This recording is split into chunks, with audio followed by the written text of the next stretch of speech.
আসসালামু আলাইকুম রহমতুল্লাহি ওবরাকাতু।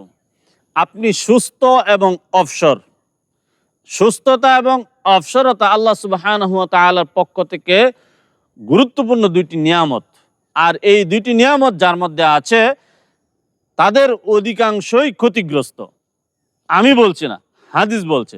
রাসূলুল্লাহ সাল্লাল্লাহু আলাইহি ওয়াসাল্লাম বলেছেন যে আল্লাহ সুবহানাহু ওয়া তাআলার দুইটি নিয়ামত আছে, এর মধ্যে একটি হচ্ছে সুস্থতা আর একটি হচ্ছে অবসরতা। এই দুইটি নিয়ামত যাদের মধ্যে আছে এদের অধিকাংশই ক্ষতিগ্রস্ত।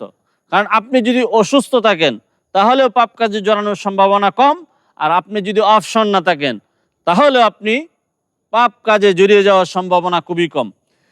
অবসর এবং সুস্থ, পাপ কাজে জড়িয়ে যাওয়ার সম্ভাবনা খুবই বেশি।